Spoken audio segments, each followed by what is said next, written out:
Hi everyone, and welcome to the Tony Tockins Show. It's glad that you could be with me today to talk about things that matter to you and to me. And I've got a couple of things I need to say before we start talking about the issues of the day. And that is that I was planning to have Richard on with me, but if something's come up for him today, so you just have me on my own. Unfortunately, because there were some interesting issues that I wanted to talk about with Richard around Australia Day and First Nations attitudes towards that. However, he will be back hopefully next week and we can talk to him further then. And I just want to say also, just remember to subscribe to my channel, ring the bell for further notifications. I love to hear from you because your views are important. And one important thing about the subscriptions is that it doesn't cost you anything. And also, another important thing, of course, is that it helps me out for the work that I do, informing you of the things that matter to you and to me. And I just got a couple of milestones. I passed 9,000 subscribers, which was a milestone I wanted to reach for this month. And I'm hoping that by next month I can reach 10,000, which is a special milestone for me. Now, I need to let you know that anybody that's been associated with YouTube as creator or whatever knows it's a lot of work to build up to this particular point. And I started my YouTube channel 9 years ago, but didn't do it seriously until I retired 2 years ago. So it's been the last 2 years. But I also got another milestone, which was 1 million views. So I don't know how in the hell that happened, but over those 9 years, I guess they've accumulated. So I want to thank everybody that has contributed, and those of you that do contribute by subscribing, and those of you that contribute just by watching my videos, commenting in the comments section below, even though sometimes those comments are a little bit toxic. I'm still happy to respond to them where I can. Thanks, Smugglers. Good to see you. Hi, glad to see you on board and glad to see so many people are viewing as well. Now, got to talk about Australia Day. I did have a post up here, which was, should we nominate a separate day and call it Invasion Day? 38 have said yes, 38% have said yes, and 62% have said no at this point. Please submit to that. I often forget by the end of the live feed that I've got the poll up there, so I'll try and remember today. And thanks, JG. It's great to have you on board as always. I'm here to be able to express my views, which I will admit aren't necessarily always correct. And there are plenty of people that come online that tell me that they're not. But they are just my views. Now, my views are informed as a social worker, someone who believes in equity and fairness, and I do try to express that at every opportunity that I can. And I spend a lot of time unknown to you guys, and I'm not saying this for any other reason apart from the fact that the subscriptions, the views, all help me, but the amount of money that I earn from that is minuscule. You'd be surprised how small it is. So if you can help me by also doing a super chat, whatever, that would be fine as well. I really would appreciate that. So let me know what you think around, should we nominate a separate day and call it Invasion Day? And one of the things that I was thinking about, in particular in relation to all of this, is that we could perhaps look to the suggestion I'm going to make is we could look to the 1st of January 1901, the day we signed our constitution that formed this nation. We could make that Australia Day. I don't know whether we could ever change the 26th of January to, because that was the day this country was invaded, and where Indigenous people in particular were chained, shackled, and diminished as a human species. And one of the slides I've seen which certainly point this out is this one, which is a recurring one. And thanks, Nathan Appo, for continually posting this one on X, because this is who we were in terms of how we treated Indigenous people. And I think it's key that we remember that very fact as well.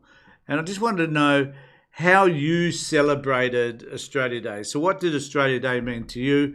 Here in Australia, here in Adelaide anyway, it was particularly hot, and we didn't do anything but stay at home because that's the most sensible thing that we could do, and many events were cancelled anyway. So what did you do on Australia Day? But more importantly, what does Australia Day signify for you? For me, it isn't necessarily a day of celebration because there's so much history that needs to be accounted for in this country, and I don't know whether we've ever come to terms with how we treated Indigenous people. I don't know if we've ever come to terms with how we've treated immigrants to this country, which is a bizarre notion given that if you're not Aboriginal, all of us have a heritage which stems from being an immigrant. But I certainly am conscious of the fact that we are to some extent a racist nation, as I've said many times before, even though it was pointed out to me today that there, by research that has been done by Cosmos, I think, that indicated that 1/3 of Australians are racist. And I think that it is disturbing to know that there's 1/3. I could probably live with 10%, but that's probably even too many as well. So 1/3 of Australians have racist views. And that's not just around Indigenous people, that's around people from other countries, different cultures, different religious beliefs and so on. So how do you feel about all of that? Should we find ways to reconcile with the way that we've been treated or that we've treated others? And I want to bring attention to a video that I did this morning. Oh, before I say that, I must say that my wife and I went out today. We had to go out for certain reasons, had to go to the shopping centre. And when we were out, it was 43 degrees on the way back. I don't know what the temperature is now. It's probably around 45. Bloody hot. And I just want to say to people, wherever you are in Australia in particular, keep yourself cool. Make sure you drink plenty of water, which is what I have here. Look after yourselves, keep yourself cool. And if you don't have a cool home, find a cool place to go. Today would be a good day to go to the pictures, for example, or if you like, in particular, go to a shopping centre. Go to a place that's going to keep you cool. Go to the pool. Don't necessarily go to the beach because that's where you'll get sunburnt and it may be an uncomfortable experience. So let us know what you're doing today in order to keep yourself cool and comfortable. So I wanted to go to this post I did earlier today, which was in relation to an ABC production called Always Was Tonight. And I encourage all of you to watch this show. Now, when I was viewing it, I felt, I'll be frank, I felt uncomfortable as a white person because it was an Indigenous show having a go at us. And it was powerful in many ways. I thought it was very funny. I thought Tony Armstrong did a pretty good job. I want to know whether any of you here have seen it. It's on iView, so easily accessible. Let me know whether you have, and let me know what you think. And it's 43 in Melbourne at the moment. My God, unusual for Melbourne. And just one other little side thing. I was looking up Iceland the other day because of Donald Trump's fluff around getting Greenland confused with Iceland. And I did discover that they had on Christmas Eve, their hottest Christmas Eve ever was 19.8 degrees. And I was thinking, my God, how nice would that be for us? 19.8 degrees, fantastic. But that's the coldest day. And ours is the hottest day, and we might have actually the hottest day in the world actually today in some parts of South Australia. But back to always was tonight. My criticism of some commentary around this, particularly Andrew Bolt, was that Andrew decided that he didn't like it. Now, I can understand that to some extent, not that I ever want to agree with Andrew Bolt. If you hold views that are racist, if you see one particular group as being the centre of attention when it should be you. And Andrew Bolt's got this great sense of narcissism. So clearly he needs to be the centre of attention. White people need to be the centre of attention. Christians need to be the centre of attention. Jewish people, for whatever reason, if you're a Zionist, need to be the centre of attention. All these people need to be the centre of attention. But when that focus is moved elsewhere, then all hell breaks loose, according to people like Andrew Bolt, because they are affronted by some of the honesty that is presented in some of these shows. And the great thing about this show, Always Was Tonight, was that I'm going to play a clip which happened at the end of the show in a moment, and I can't play all of it because of copyright reasons. I think I'll probably be, snapped across the knuckles by YouTube or Google. But what I do want to say is that in this Always Was Tonight, they talked about actual issues that impacted Indigenous people, and they were fact-based issues. Now, those facts were completely dismissed, told by Bolt that they were untrue, basically. And I just wanted to cite one of those. So one of the issues that they talked about at the very beginning was smallpox, and how smallpox was used to annihilate, kill off Indigenous people. We know that is a fact. Yet places like Sky News, and particularly people like Andrew Bolt, refuse to admit that it was an issue at all. And there's this particular website which was, it's actually from the National Museum of Australia, and it's about the smallpox epidemic. I just wanted to read you a part of it. This is a revolting picture in this. I won't show you that. But I wanted to show you this. Smallpox has been one of humanity's deadliest diseases that has now been eradicated. There is still debate over how smallpox broke out in the Sydney area in 1789. The colonists developed some resistance through earlier exposures to the disease. However, the local nations' peoples had not, and its impact on them and First Nations people across the continent was devastating, because actually the disease was planted on blankets and things that they were handing out to Indigenous people to try and cause them to contract this particular disease. I just got to pop this thing over here. Excuse me, I'm doing this all on my own, as always. Brian,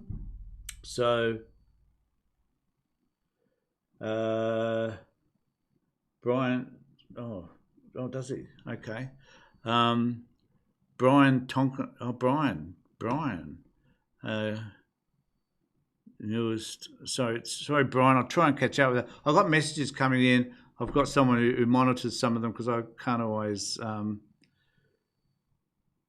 So Brian, I would love to meet you. You've got the same surname. I do need to say this, that here in Australia, in South Australia in particular, I think in WA, Tonkins breed like bloody rabbits, apparently. I've got a cousin who's got 1,000 kids, another one who's got 10,000 kids. I've got 5. But we did a bit differently. We did a bit differently in our family. At one point, I'm going to disclose something that perhaps my wife would be horrified at, but and I've been married twice. But the last time I'm married to now Dee for 35, 36 years. It's been fabulous. Still is. But should be like, no, I told you all that. But there was a point where we had 5 children, but all with different surnames. I don't think many people can claim that, but we can, because we had a couple of kids with hyphenated names and so on. So, okay, enough of that bullshit. What I was talking about was basically that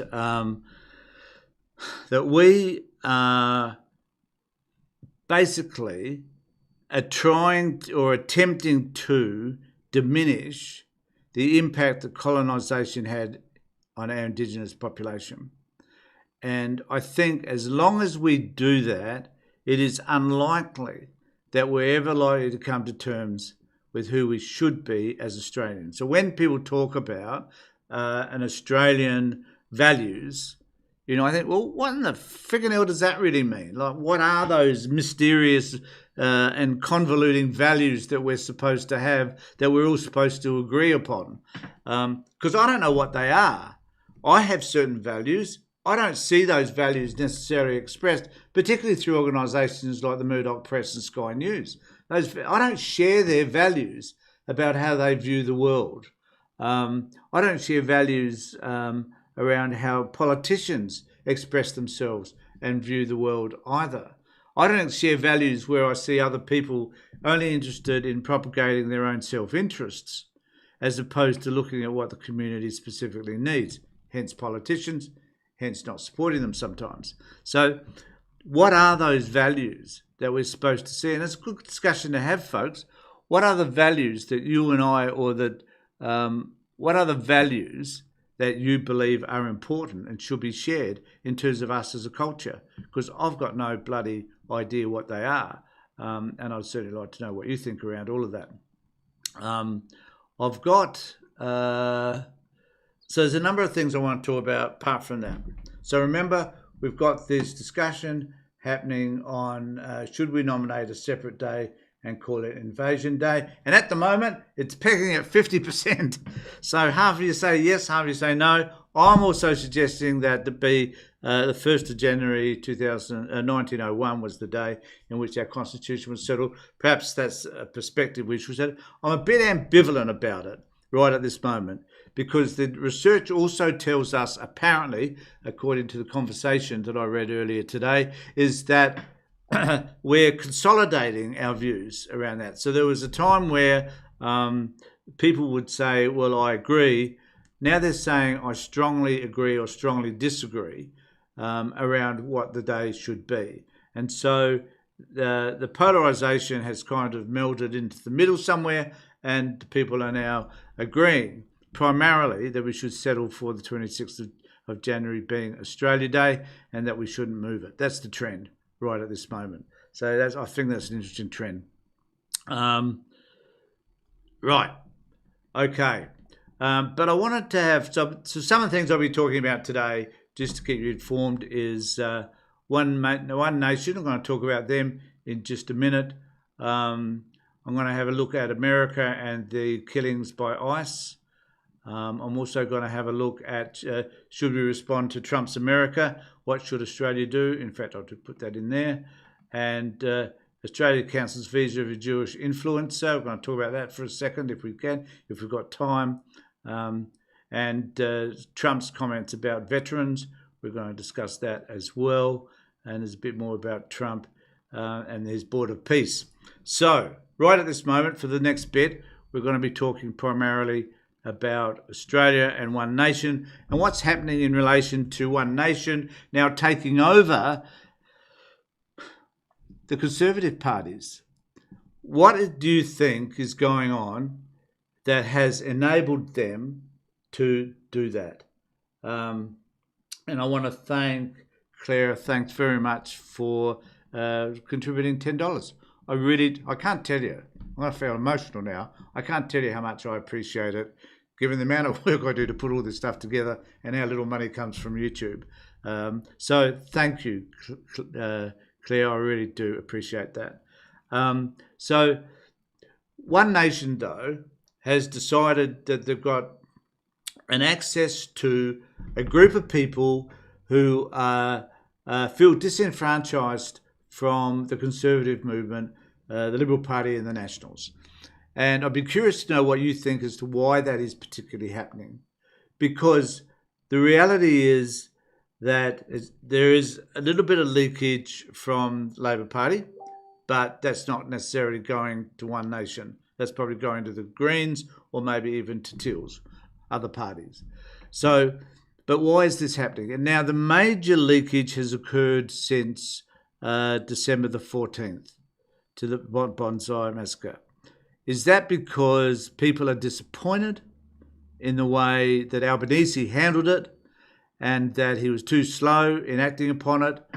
But then there's a contradiction there, because if that is the reason, and Susan Lee has said, well, we wanted you to get together real quickly. One of the Parliament called before Christmas. We wanted legislation in place, and that didn't happen, hence criticism coming at Albo. And then after that, they're saying it was too rushed. They didn't have enough time to look at the legislation. And you can't, Susan, you can't have it both ways. And that takes us to another issue, and I'll be talking about One Nation in a minute, but it does take us to another issue in terms of whether Susan Lee should be leader. I don't know who else they can have, quite frankly. As much as I dislike Susan Lee in terms of the way she conducts herself during question time, I am tolerant of her. I think she has something to offer. So, but is she the person for the job? Is she appropriate in order to lead this party into a place whereby they can at least accumulate some votes that will help them to become an actual opposition, or are they just going to continue to leak votes to One Nation? And what does all that mean? And the other issue, of course, I've got is that what is One Nation's policies anyway? Are we aware of them? Do we know what they are? Do we know how they're going to implement them? Do you know what's important? Well, the Saturday paper did bring out an article which I think is worth looking at.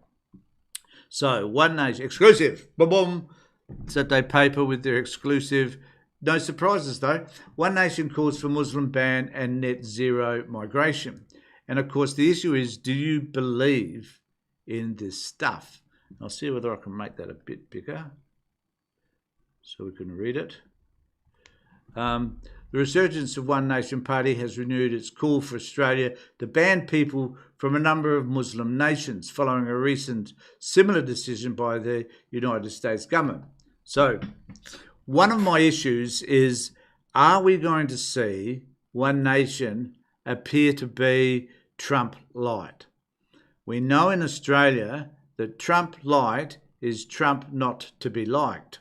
And it is important, I guess, for us to understand that any movement towards Trumpism is frowned upon by Australians. So is this a good move? Have One Nation done the research that's required that would be able to determine that this is a winning argument? Are we just get rid of, not allow Muslim people from Muslim nations?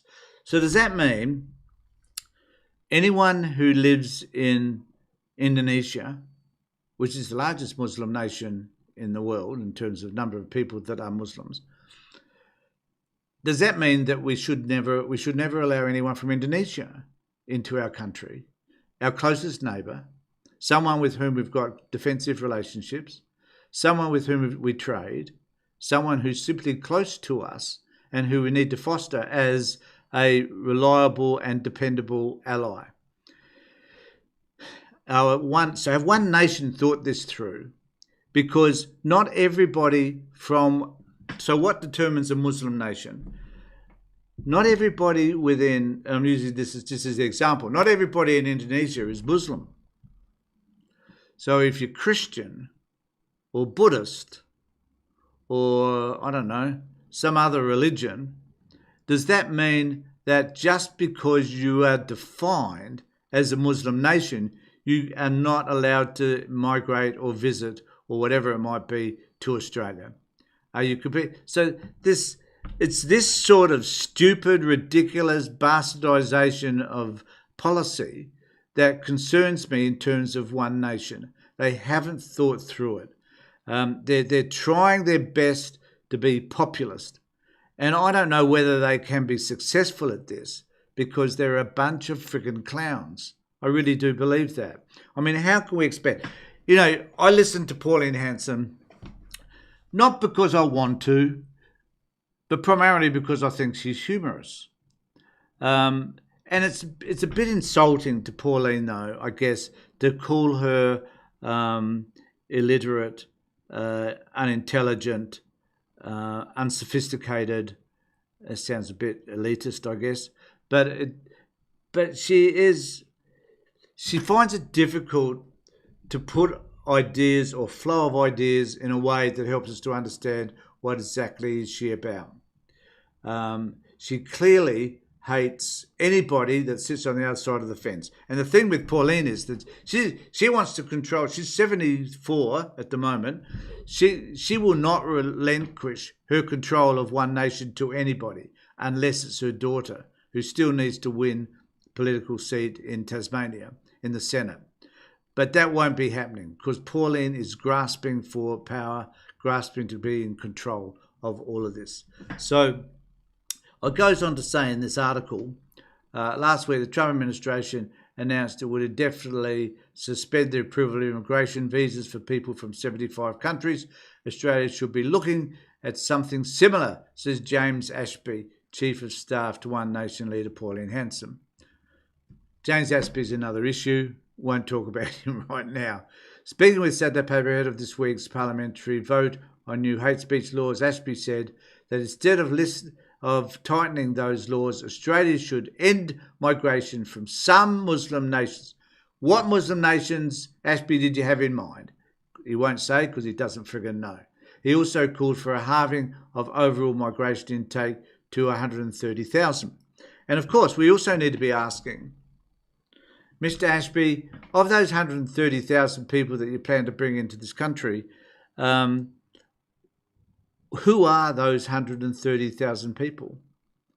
Do they have to be Christian? Do they have to be professionals? Do they have to fit certain criteria in terms of their skill set? Like, what is it that you're asking of those 130,000 people? And it is worth noting, and I can't give the exact figure now, but there's a significant reduction in the number of migrants coming to Australia anyway, according to the Labor government. So we certainly know the Islamic terrorism is being allowed into the country. So clearly, if you're from a Muslim country, you're an Islamic terrorist. It's as simple as that. I want to draw some sort of parallel to this, because this is a bit like saying, because you're marching in a street in Minnesota and you're holding up a camera and you get thrown to the ground and you have a gun in the back of your pocket and you get shot, this means you're a terrorist, right? So the equation is that we must identify a group of people, protesters, terrorists, and we must identify anyone from a Muslim country as an Islamic terrorist, because that's kind of the way the right wing think about many of these things. I find that a wee bit disturbing. We know that because ASIO at least has 200 people on their terrorism watch list, and guess what? They all come from the same ideology, the same hateful religious ideology that is bred in certain countries from around the globe. Now, we can look at that in perspective, I think. 200 people. Now, 200 people out of how many come to Australia? Anyway, 200 people out of a population in terms of Islamic population, which is billions. So it's a very small percentage. I don't know where he gets that number from necessarily. Don't even know whether it's true. But nevertheless, that's what he says. Asked to elaborate on which countries One Nation is to ban, he declined to be specific. Surprise, surprise. I think the Trump list is a very, very good and clear list that other countries like Australia should be looking at. The Trump list is not entirely clear, at least in regard to religion. While most of the countries, they're African and Middle Eastern, Muslim majority nations, such as Iran, Iraq, Pakistan, Morocco, Syria and Sudan. Some are not, such as Nepal and Fiji. And so they go on. It is a hot button issue too in Britain, where, and this is part of the conflation, I think, is that populism in Australia has not moved to the same position as it has in Europe, Italy in particular, and Germany, and in Great Britain. In fact, in Australia, we don't give a shit, generally speaking, about this issue. It isn't like anymore. We have people crossing the ocean from Indonesia and from Malaysia and coming to Australia on boats. Those days have gone, even though I'm pretty sure some do. Border Patrol repel them. So those days of that issue have gone. Most immigrants come to Australia via plane. And most people who do get caught up in the system just overstay their visas. A lot of those people happen to be British, I hasten to add. But the point being that you don't know where these people are coming from, and that it is a populist right view that we need to dispense with anybody that's coming into our country, and that there must be certain reasons why they must come into the country, which there are anyway. So we don't want to become like the right wing does in Europe. Hope that never happens here. The same applies in Australia, where One Nation's searching poll numbers are alarming the Liberal and National parties and arguably contributing to this disarray this week. If the news poll that ran on the Australian last week is to be believed, and who knows whether it is, because these figures range from 18 to 22% on a range of polls. Percent of electors now would give their first preference vote to Hanson's party ahead of the coalition on 21%. The survey has taken a month after the 7th 14th terrorist attack at Bondi. Now, the question for me and for you, apart from this other question that we've got, is should we nominate a separate day and call it Invasion Day? And we're at 45% say yes, 55% no. Put in your vote. Be interested to see how that pans out at the end of the day. But the question really is it since Bondi that all this has changed? Two men, father and son, sitting around a kitchen table, wandering through the internet, of the Islamic faith, decide that they hate Jews to the point that they're going to kill them on that particular day. The question for me has always been, I've talked about this before, is this something that ASIO could have figured out and resolved? No, probably not. One of them was born here, the other one came here in 1998 or something. So what do you do when someone is radicalised? I know we're not changing the subject too much, but the question is this. What do we do when someone is radicalised in the country from which they are born? We can't deport them because our constitution doesn't allow that. We can't have people not having a state. We just don't do that, right? So what do we do about those people? We can find them, we can arrest them on terrorist charges, we can lock them up if we catch them early enough. But for people that are sitting, and see, this is the problem. The problem now is those radical terrorists, wherever they might be, are not going to be on the internet anymore because they will be surveyed.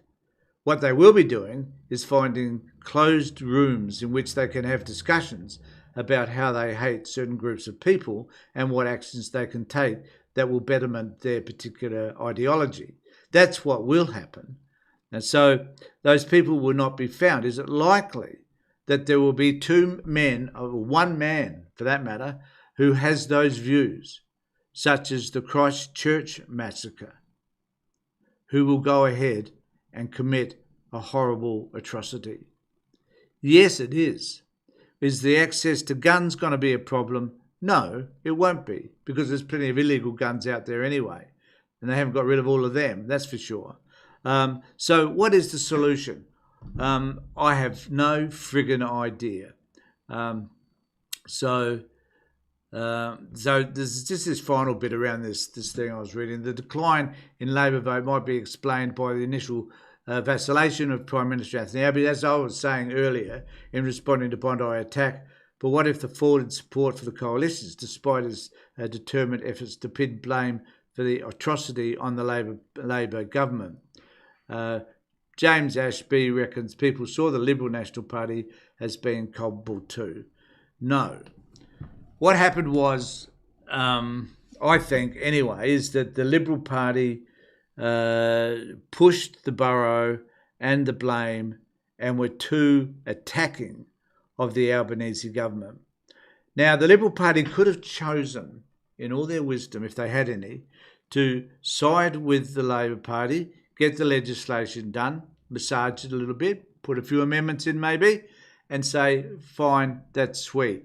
Vote against it if they wanted to, whatever, but just allowed it to happen without much controversy. And then conducted their arguments in relation to what was appropriately passed and what wasn't.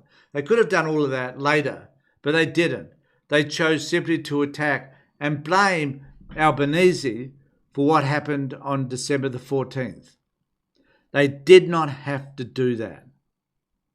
That sort of polarisation politically, the politicisation, in other words, of the event, caused many people to say, bugger you, I'm moving further right.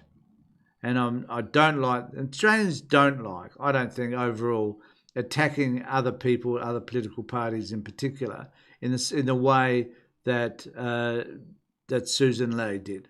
They just don't like it. So let me know what you think about that. And I'm going to now pivot to another point. Please contribute. Please remember to subscribe to my channel, ring the bell for further notifications. Do all the things that you need to do, because I really look forward to hearing from you. Now, the other thing I'm going to talk about is America. So, and one of the issues that has concerned me for quite some time, and I haven't had a look at the comment section yet. Stop giving religion a special consideration, I agree. Australian politicians are a bunch of cowards who have been captivated by. I might put that up because I'm going to talk about this in just a moment. But I'm going to respond to a Tom McElroy article in The Guardian, which is really about how should Albanese respond to Trump's America. First, admit the world isn't what it used to be. Now, this has come about because Mark Carney, as many of you probably may be aware, spoke at Davos and he crapped all over Trump and what was happening in relation to the world order. And it was one of what I think it'll go down as one of the greatest speeches ever given, in modern times anyway. And I think it was great because he labelled what it was. He didn't mention Trump, but everybody knew who he was talking about. He actually repositioned the country, his country, Canada, in such a way that we were able to understand that this is not just about the world. This is where we as Canadians sit, and these are things that are important to us. So, and this is what we're doing. So he's able to tell people that they're renegotiating their positions with China and that they've got EVs coming into their country and they're going to bring 46,000 of them in, and they're lowering the tariff from 100% down to 6%, and they're doing the same with a product that China needs, which is canola. So they're selling canola beans and seeds, whatever, to China. And there's a whole host of other areas. There's all these categories. So what they've done is, and this is where Australia should really decide to make a change and to be different. Australia should say to them, or to the rest of the world, or I'll reframe that. They should say to America, we don't give a rat's ass anymore about what power and control you have over us in terms of tariffs and how much you buy from us and what's the security services that you offer in terms of AUKUS and the bases that you have in Australia. In fact, I think we should start saying F off. We don't want anything to do with this anymore. We want to make sure that we can look after ourselves. We may need to, and I hate to say this because I haven't been one for increasing defence, but we might have to increase our defence spending. Okay, fine. Let's not give the United States billions of dollars that they're using to rebuild their own boats, but will never deliver anything to us. Let's do that. Let's use that money to refinance our own security so that we can be better cared for by ourselves. And let's build relationships with other countries nearby, namely the Philippines, Asia, Indonesia, and so forth. Maybe these are things that we should be thinking about doing. So the question remains, how should Albanese respond to Trump's America? And the first admit, the world isn't what it used to be. There's little sign of what, if anything, Labor intends to do differently as Australia's most important ally changes beyond recognition. They're the two people together. How disappointing. So, this is interesting, I thought. Jim Chalmers wasn't exaggerating when he said copies of a speech by Canada's Prime Minister Mark Carney were being shared widely around Parliament House in Canberra this week. And so it should be. It was a bloody great speech. How inspiring would it be if Albanese did exactly the same? Whatever the leakages that the Labor Party have got would have been changed had Albo been able to say the same. Carney didn't mention Trump's name, but he did reposition himself in the world as a result. So Carney used a visit to the World Economic Forum to give last rites to the international rules-based order. I like that, last right. Declaring the era of Donald Trump represented a rupture, not a transition. But as the US president trashes institutions, maligns opponents, threatens to take control of sovereign countries and apply tariffs on anyone standing in its way, it is unclear to what extent the Albanese government has heard Carney's warnings. They are tone deaf. And this is my greatest criticism of Anthony Albanese. Now, there's an aspect of Anthony that I like, and that is that he avoids conflict at all costs. He spent a lot of energy endeavouring not to politicise December the 14th. He worked very hard at not criticising the Liberal Party for their behaviour. And he's spent since very hard not trying to inhabit the space of hubris with regard to that either. But, there's a big but, I think he should have the courage and intestinal fortitude to say what everybody else is saying. Trump is a disaster. We need not buy into their crap anymore. And that, ultimately, we shouldn't rely on the United States. United States is a basket case.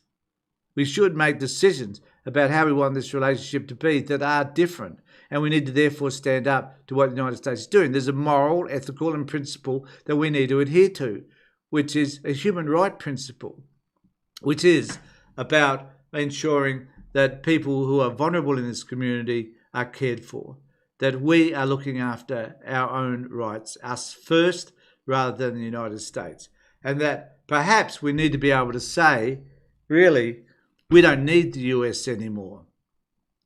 US can go and get stuffed. That we can actually manage and govern ourselves far better on our own with other allies that are not you.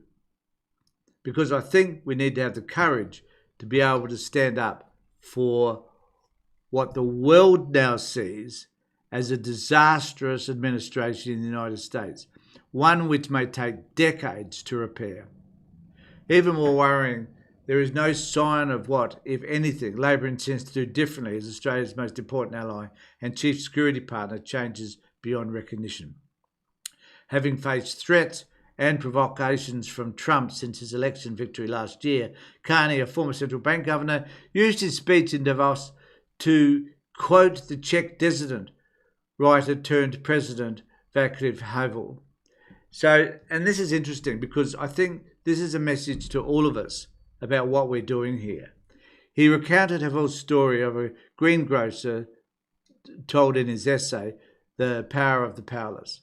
Seeking to keep favour with communist rulers, the man placed a sign in his shop window declaring workers of the world unite. Like all the other traders on the street, the man didn't believe the sign's message, but wanted to avoid trouble. So he repeated the ritual every day. This lie helped the communist system survive. This is what Carney explained. If one person removed the sign from their shop window, others might follow, and the illusion would be shattered. And in a way, I think that says it all. That Carney has now removed that illusion. Well, has at least attempted to. The rest of the world needs to take note. And in fact, the rest of the world needs to make decisions about how they're going to confront this once the illusion is removed. Because my sense is that Donald Trump will taco once he realises that he's losing support. The more you are a sycophant to Trump, the more his ego requires more and more of that sycophancy. That as you become more and more ingratiated to him, the more he wants from you, there will never be an ending to any of that. Sorry, I had my phone on. So it becomes really important to be able to do just that. So this has helped. And Carney does say this helped the Communist Party to survive. The way we are putting that sign up in the window, Australia, countries around the world, Europe, England, and so forth, are all indicators that, in fact, we are complicit in Trump's disgusting, terrible, erratic behaviour. So I wanted to take us to one other point in relation to this, and that is there's an Australian issue as well, but it is about Donald Trump. And it's really about how, and it's in moments like this that Australia really needs to discover what their values are and then make a decision about how it is that we plan to act around them. So Australia. So this is in relation to Trump suggesting that that NATO allies were unreliable, and that during Afghanistan and so on, and that they were not dependable, I guess, and that they didn't do their job. They were crap, in other words, is what Trump was saying. So in this article, unfathomable, Australian veterans disgusted by Trump's claim Allied troops stayed a little back from front line. In casting doubt on NATO's reliability, the US President references Afghanistan campaign, which involved 40,000 Australian troops and left 47 dead. All I can say about Trump at this point in relation to this is a friggin' bastard, to say the least. This is a man who fails to think about the things that he says because he's so uninformed. This is a man, oh God, here we go. This is a man who has no intellectual capacity whatsoever, who doesn't read anything, he hasn't got a sense of history. Yet, at the same time, he hasn't got any knowledge whatsoever. He thinks he's omniscient. He thinks he's omnipotent.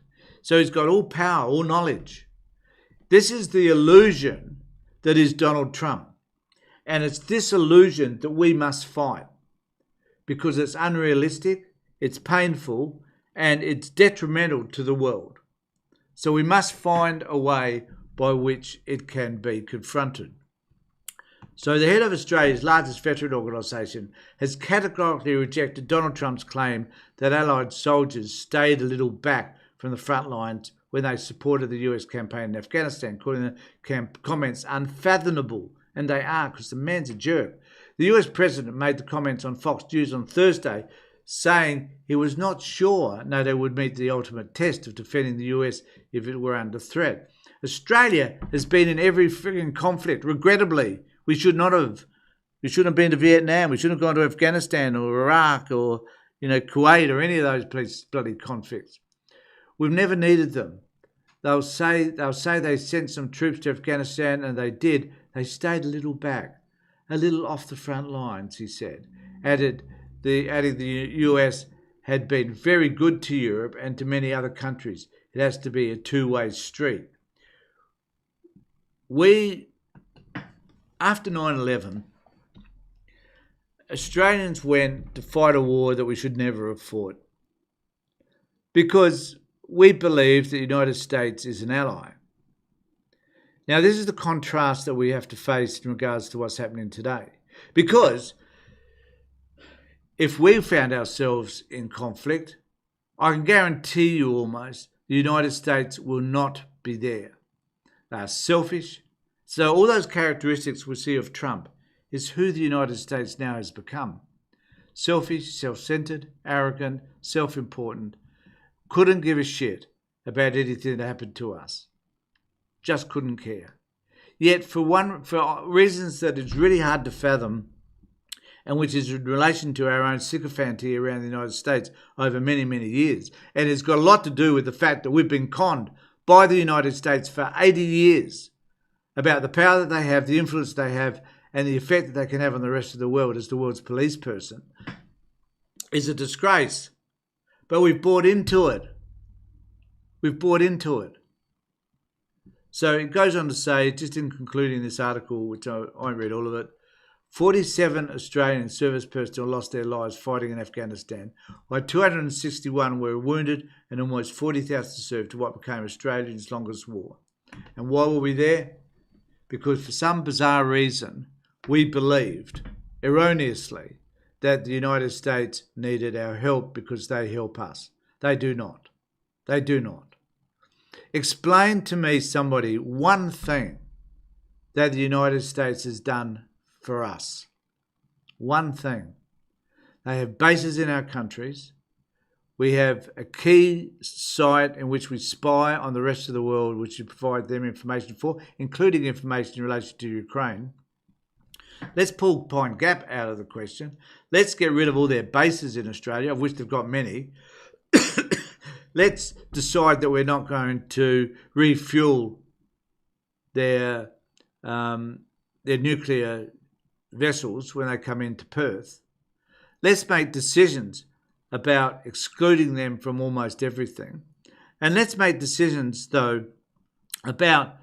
Someone posted something the other day about all the things that we should, I think I mentioned in one of my posts, all the things that we should choose not to buy from the United States, of which there's many. And when I went through that list, I thought, my God, shouldn't I buy anything from Amazon anymore?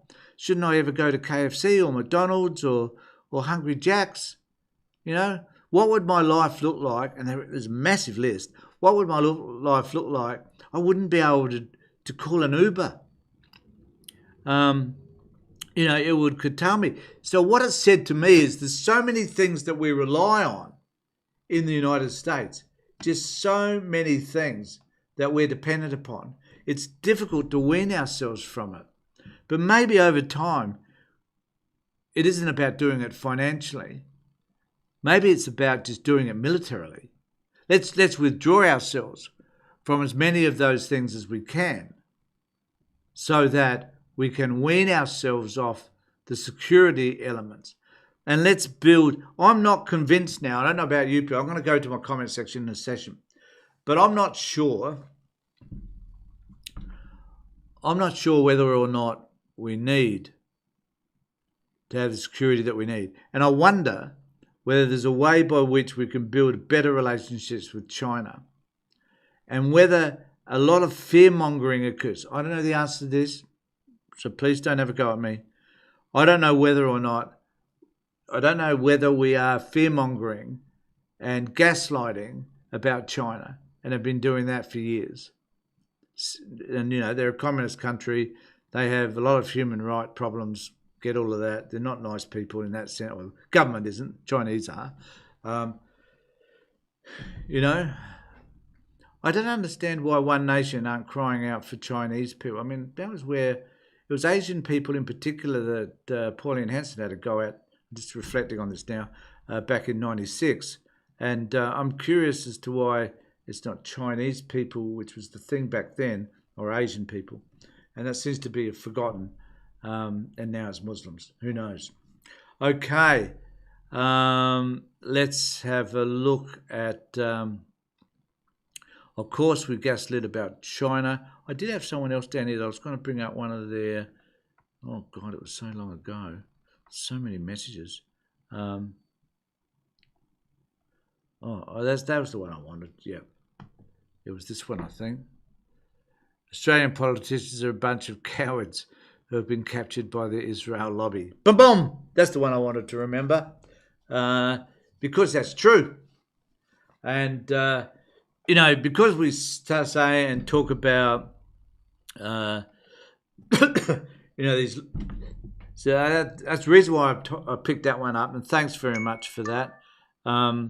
Is that the reality is that we seem to be influenced by money, people like Gina Reinhardt. We're influenced by lobbyist groups such as the Jewish lobby. We're influenced by social media and the stupid things that people like I say. But primarily our politics have been influenced and captured by a group of people that are not the majority. There's 120,000 Jewish people in Australia. A lot of them do not support what's happening in Israel or Gaza. They don't. Fabulous people like Anthony Lewenstein, and many others. Louise Adler is another one. There are many out there who support the fight for a free Palestine, free Palestinian people. Lots of Jewish people support that. So there is this smaller group, I don't know how many it would be, who are pushing. So there's all these other people who are non-Jewish, who are also Zionists, I think, who do advocate for an Israeli state that comprises Gaza and the West Bank. And we lose sight. There's been, since this so-called peace deal thing has happened, 480 Palestinians have been killed, mainly women and children. But that just doesn't appear to be in the news anywhere near as much. So I'll just go through some of... so I just want to go through some of these. I'll go back to where I was. Two-state solution is still a go. I've got to put this one up. Thank you. Where is it? Oh, this one here. See how this works. If USA attacked Australia, we would surrender in what? Only 3 hours. We'd surrender in 3 hours, I reckon. Yeah, probably would. I often wondered though what it would be like if we were attacked by the United States, and whether, you know, as Australians, as mixed as we are and as varied as we are, how would we fight back if someone decided to take over our country? I think we'd be friggin' awesome. I really do. It would be very difficult for anybody of any size to take over Australia because we would be relentless in terms of our resistance. Because I think that as Australians, that's who we are. That's who we are. And I guess we need to acknowledge that too. Maybe that's one of our values. I mean, we've shown that through wars, through Anzac and others, about how resilient we can, and how we should be fighting for our rights and our freedoms. And if that's the case, why do we give up?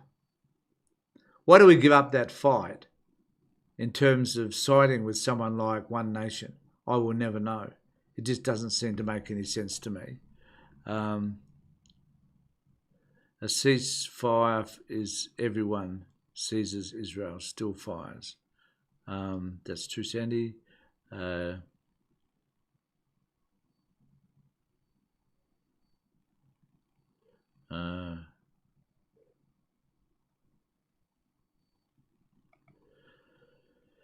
Sheldon, I will accept that. That's a reasonable statement, I think. You can support Hamas, which is a proxy of the Iranian regime. I just need to raise one point about Hamas, Sheldon, too, is that Hamas were a proxy of the Israel government some years ago. Don't know if you're aware of that, but they were given funds, expecting Hamas to fight those other fragmented organisations within Gaza. So maybe we could argue also that they were not just a proxy of Iran, they were also a proxy of Israel, which has just slaughtered thousands of their own people in Iran. They have horrible regime. We'll never support them either, but we certainly need to, as best as we can, we need to get our facts straight, I think. So it's America that's the problem. Sandra, okay, I'll bite. I really don't know why it doesn't do that. It's America, what's the problem? It's America, what's the problem? Aren't we friends? No, we shouldn't be. Yeah, okay. I've often thought about this too. So Sandra, thanks for raising it. If you have a friend, so I have a policy. My policy is that if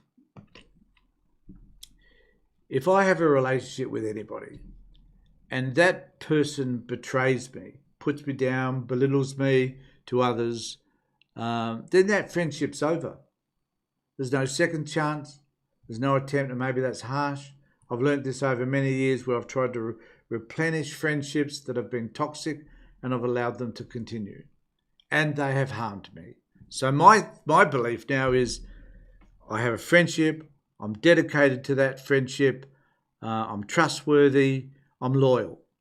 But if you cross me, I will dispense with you and never have anything to do with you again. You should just never, ever do that.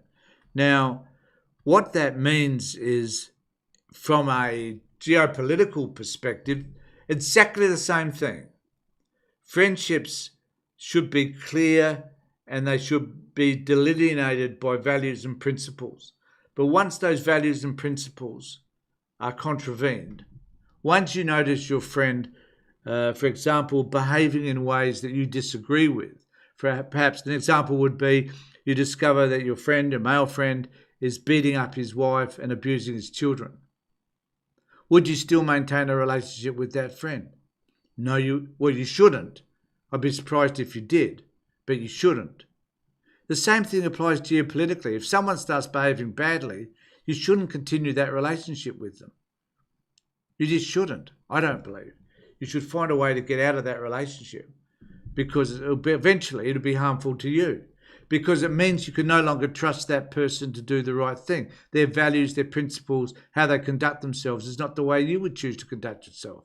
So that is a toxic relationship. The problem with us in the United States is that we have a toxic relationship with them because they covertly abuse us. It's the best way I could put it. They covertly abuse us. And that is wrong at all levels. And we should dispense with them as well. So someone has said here it would be impossible to take over a show. Actually, that's Sheldon again. Yeah, I agree. Because one of the reasons why it would be impossible is that we've got bloody big land. And where do you start? To go around the eastern seaboard and take things over. What do you take over?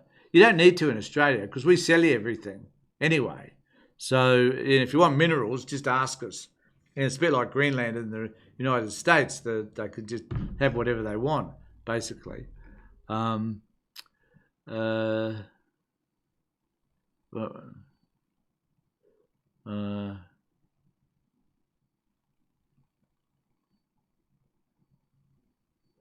Right, someone's responding to what I just said. We need to up our drone defense. Yeah, that's the other thing too. That's a good point. Thanks, whoever said that. We need to have a drone. So the thing that we've learned about the Ukraine war is that there's another type of war. There's another type of fighting that you can have. And it isn't about who's got the biggest aeroplanes or the most powerful jets or the largest bombs, because what the Ukrainians have been able to prove is, do you remember that when they bombed that airport, they used drones. So they shifted there's a great video on this incidentally, where they shifted a whole host of trucks to a certain area within flight distance for drones. I got a drone, basically a little bit more stronger and more powerful than the drone I've got myself, you could use to target these things. So they got out these trucks had the roofs would come off automatically, and these drones would just be launched up and fly towards the site, and they'd have bombs on them, and they would just crash them into the aircraft. They destroyed a whole airfield, by doing that. So so you're right. Well, you reminded me of that when you talked about that, and I really do appreciate that. So we can find other ways to fight. I reckon just arm all Australians with drones, maybe. Just we all have, drones sitting in our backyard and someone comes nearby and we just decide to release our drones and bomb them. So, and there are different ways of doing it, of course. From Guinea word of foreign, it's not strict, but still Catholic. Oh, don't know what that's about. Drones and missiles around the whole nation. Maybe we should start thinking about talking to the Defence Minister, and we all should put in to get drones. I just want to come back to my survey. Should we nominate a separate day and call it Invasion Day? We've got 63% no, 37% yes. So look at that. I remembered at the end of this conversation to actually look to the poll and tell you what the results are. So I just want to thank everybody. We've had over 200 views already. Really do appreciate the time that most of you have spent with me. Please remember to subscribe to my channel. Please remember to drop a comment down below. If you're watching this later, put the comment down below so that I can see that and comment on it. Hopefully next month I can get to 10,000 subscribers, which would be a real important milestone for me. Not much money in it, as I said earlier, but nevertheless, it will be fun, which is why I do all of this. Thanks, everybody, for your comments. Thanks for the conversations. There are lots and lots of them. I really do appreciate it. I just hope that all of you endeavour to take care of yourselves.